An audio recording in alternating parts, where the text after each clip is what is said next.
Hey guys, how you doing? And yep, it's a Dune pun. That's how we're starting off the Dune review. Oh man, let's talk Dune. Dune. Dune. What are you doing in my swamp? I saw Zendaya tweeted that, or just retweeted it. Yep, Dune. It's here. After oh my goodness, how many decades since the last Dune? This thing's been talked about being made forever. Finally, part one is here. Yep, it's part one. It's getting a sequel. It's getting a part two because we couldn't tell the whole story in one go. Look, it would be wrong of me, I should say, not to bring up Denis Villeneuve's comments in the just about filmmaking and all that kind of stuff, just because I think it's important for context. The guy is in the Christopher Nolan boat of like cinema belongs in the theater. Yeah, it does.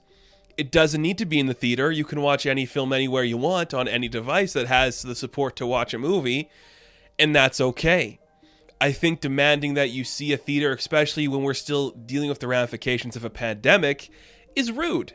And it's just kind of arrogant, where it's like, you're not the savior of cinema you think you are. And Nolan got hurt by that. I think Denis going to get hurt by that. Also, I'm not going to get too much into like he hates Marvel and all that stuff, but they're not cookie cutter, dude. They're not copy and paste. Also, why would you make comments on something being copy and paste when you're making a remake of a movie from the 80s that's also based on a book? So, it's weird stuff. I just think Denis is this guy who seems like he's like an auteur. He considers himself an auteur, and he is a good filmmaker. I will argue the parts of his films that look good are not because of him. I think it's like everyone else involved in making it. The cinematographer, the lighting department, the actors, the writing. I don't think it solely rests on Denis for the way his films look. He is definitely a great director. He's definitely a great auteur. But I'm not going to give him full credit for everything being the masterpiece. After all, Roger Deakins did win the Oscar for Blade Runner, so just saying. Other people help him get here. So it's a remake of Dune. Have you read the book of Dune? I haven't. I'm not going to read it. It looks dense and annoying, and I'm just not in that state of mind currently in my life where I need to do that.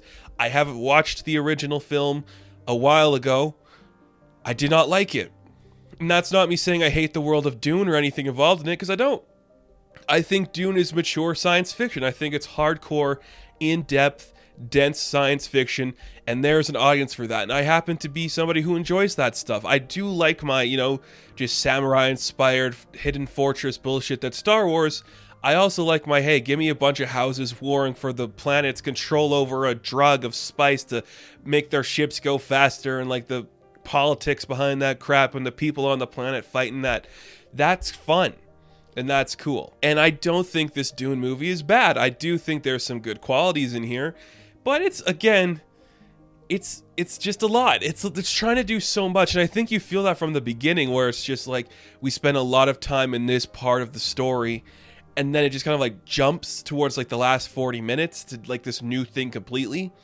And that doesn't give it this perfect pacing. First off, it's a long movie. It's over 2.5 hours, which I know is going to be a lot for some people, especially if you are not invested in watching this. You can't casually watch this, and that's fine. You don't need to casually watch this. If you want to sit down and get invested in this, you can. But if you are not paying attention, the little things are going to start adding up to being this kind of story that doesn't hold together. You're just like, wait, what? Why is this? What's going on with this character? Why is this guy over here suddenly? Who betrayed who? What is this house? Who is this guy? What's that? It all adds up to you have to focus to really get the full vision of this thing. And that could be a lot for some people, especially if you have an attention deficit disorder and you can't pay attention for that long.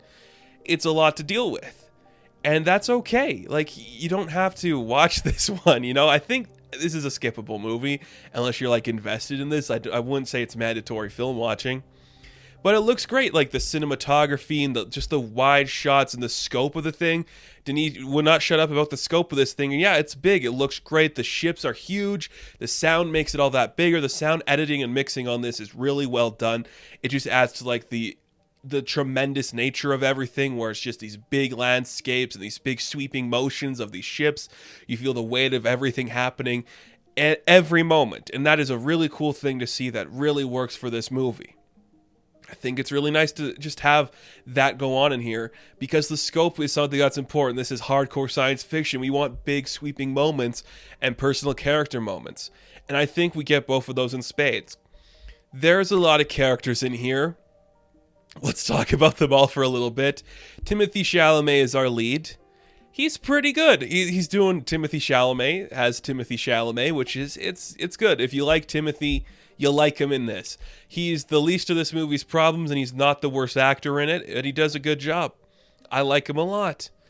The kid's good. He's going to be Wonka. I like him. And I think he conveys that right amount of energy where he kind of looks bored at the world, but he's optimistic about it. There's some moments later on, like the middle of the film, where he actually shows some good acting chops where it's like, yeah, this is why you get Timothy, which is cool to see.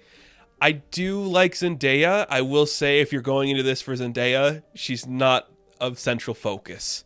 In this half, at least. So, she's doing Zendaya. It's Zendaya as Zendaya. Yeah, it works.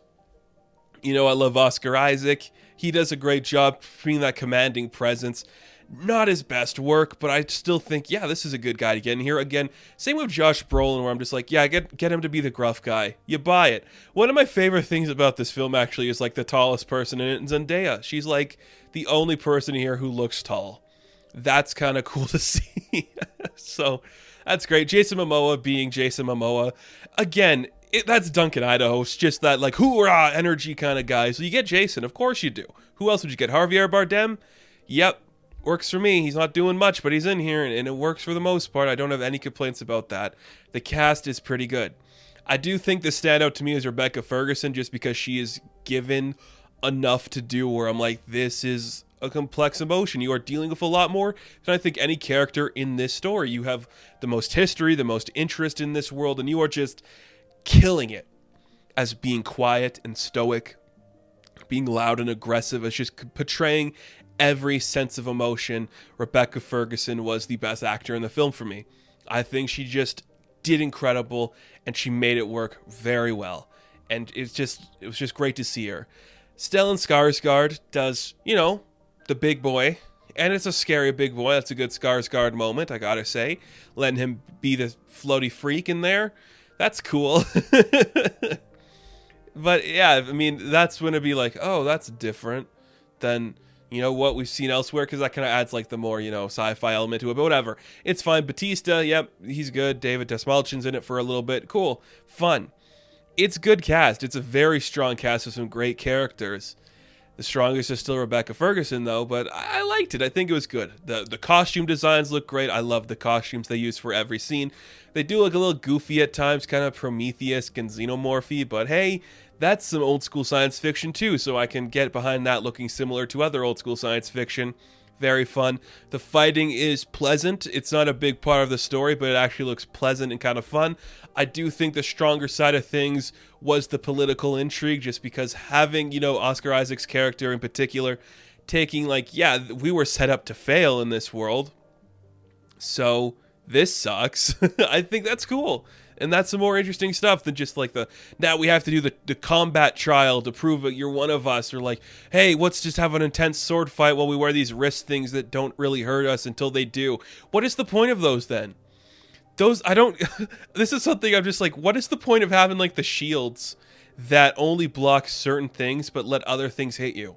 What is the point of that? Just like make sure that doesn't happen. If you have the technology to make sure certain things don't hit you, advance that technology so nothing hits you. That's all I'm going to say on that. So that's just weird. But again, I think you go into this for the scope, the feeling, like the big set pieces, the beautiful landscapes. That's all great. The sandworm looks pretty good. He's all right. Yeah, that was kind of fun to see.